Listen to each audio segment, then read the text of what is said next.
Punjab national bank Indore की विजयनगर शाखा में फायरिंग कर 6,64,000 रुपये की लूट को अंजाम देने वाले आरोपी तक पुलिस पहुंची। अलग अलग जांच के बाद आरोपी की पहचान रिटायर्ड सैनिक अरुण कुमार के रूप में हुई। टीवी सीरियल क्राइम पेट्रोल देखकर सेना से रिटायर्ड हुआ सैनिक इन दिनों इंदौर में कहीं सिक्योरिटी गार्ड की नौकरी कर रहा था।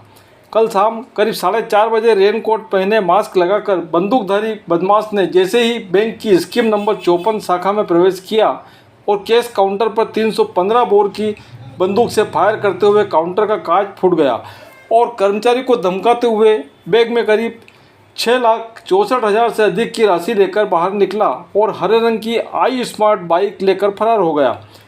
इंदौर डीएसपी अभिनव विश्वकर्मा के अनुसार पुलिस ने तत्काल घटना स्थल से निकलने से जिस रास्ते से पहुंचा वहां तक करीब 1172 सीसीटीवी फुटेज खंगाले और पता चला कि लुटेरा इंदौर के श्याम नगर की ओर गया हुआ है।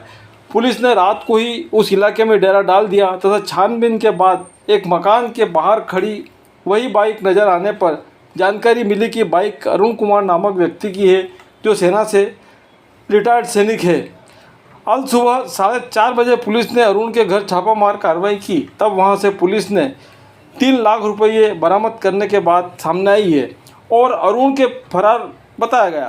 इधर पुलिस को अरुण की लोकेशन राजगढ़ के आसपास मिलते ही एक टीम राजगढ़ रवाना कर दी गई। पुलिस द्वारा की गई तलाशी लेने पर यहां से रेनकोट, काले रंग का बैग, जूते आदि अनेक चीज़ें बरामद की गई है। पुलिस की करीब 8 टीम इस मामले में लगी हुई है तथा आरोपी को पकड़ने के प्रयास किए जा रहे हैं। कल शाम को लगभग 4:41 पर पंजाब नेशनल बैंक जो स्कीम नंबर 54 में स्थित है, वहाँ एक अपराधी अंदर घुसा जिसके हाथ में बंदूक थी और उसने वहाँ एक फायर करके और बैंक कर्मचारियों को डराकर और एक बैग में पैसे भरकर वो निकल गया। बाद में जब इस राशि को हम लोगों ने काउंट कराया तो लगभग 6,64,000 के आसपास वो राशि थी। घटना बहुत ही गंभीर प्रकृति की दिखाई देती थी और उसी गंभीरता को ध्यान में रखते हुए पुलिस टीमें अपने काम में लगाई गई। मैं ये बताना चाहूँगा कि हमने अपराधी आइडेंटिफाई कर लिया है। अपराधी के पास से काफ़ी सामान हमारे पास जब्त हो गया उसके घर से और अपराधी के पीछे हमारी टीमें लगातार लगी हुई हैं। कैसे ये सब चीज़ें हुई वो मैं थोड़ा आपके सामने खुलासा करना चाहूँगा कि कैसे हम लोग इस अपराधी के पास तक पहुँचे हैं। जैसा कि आप देख रहे होंगे कि कल भी जो मैसेजेस थे उसमें हम लोगों ने ये बताया था कि ये आदमी कोई सिक्योरिटी गार्ड हो सकता है। इसके पीछे जो कारण हमें समझ में आते थे, वो जो सीसीटीवी फुटेज आप सभी लोगों ने भी वो फुटेजेस देखे होंगे, उसमें सबसे पहले जो महत्वपूर्ण कारण समझ में आया वो ये था कि जो बंदूक दिखाई देती थी वो लाइसेंसी बंदूक थी। तो ये बात स्पष्ट होती थी कि लाइसेंसी बंदूक का इस्तेमाल कोई सिक्योरिटी गार्ड ही कर सकता है। तो पहली चीज़ तो ये थी कि जिससे हमें ये समझ में आया। एक दूसरी चीज़ जो हमें कैमरे में दिखाई दी वो ये थी कि एक राउंड उसकी जेब से नीचे गिरा और वो राउंड उसने उठा के अपने पास रखा। अमूमन गिरे राउंड को उठाने की जो ट्रेनिंग है वो पुलिस कर्मचारियों को या आर्मी के कर्मचारियों को दी जाती है। इस बात से हमें ये समझ में आया कि नॉर्मली अपराधी इस तरह की घटनाएं नहीं करते हैं।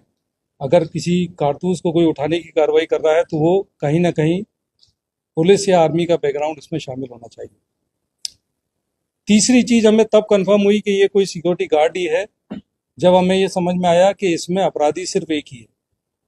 पहले हमें ये लगता था कि एक व्यक्ति जो उसके बाहर खड़ा है उस पर हमें बहुत शंका इस बात की हुई कि वो जब घटना हो रही थी अंदर, उसी समय वो शटर से अंदर दाखिल होने का प्रयास करते हैं और इसके बाद वो बाहर निकल जाते हैं और बाहर जाने में उनका ऐसा लगता है कि उन्होंने कोई अलार्म रेज नहीं किया, अर्थात कोई हल्ला गुल्ला नहीं मचाया। तो हमें लगा कि ये अपराधी के साथी हैं और बाद में वो अपराधी की ओर ही मोटरसाइकिल में भाग कर निकलते हैं। तो इससे हमें ऐसा लगा कि वो अपराधी के साथी हैं और वो ही उसके पीछे गए हैं। और बाद में जब हमारी जांच हुई और उनको हमने पहचाना और उनसे जब हमारी बातचीत हुई तो ये पता चला कि वो अपराधी के साथी नहीं है बल्कि बैंक में किसी काम से आए थे और जब उन्होंने घटनाक्रम देखा तो डर गए। बाद में उन्हें थोड़ी सी हिम्मत और साहस हुई तो उन्होंने बैंक के पियून को साथ में बिठाया और उन्हें पीछा करने की कोशिश की। अपराधियों का। तो ये घटनाक्रम जब हमें समझ में आया कि इकलौता अपराधी है, तो ये साफ इंडिकेट करता था कि कोई ऐसा आदमी जो बैंक में ड्यूटी कर चुका है, जो किसी आर्मी के बैकग्राउंड का है, वही इस घटना में कहीं ना कहीं शामिल होगा।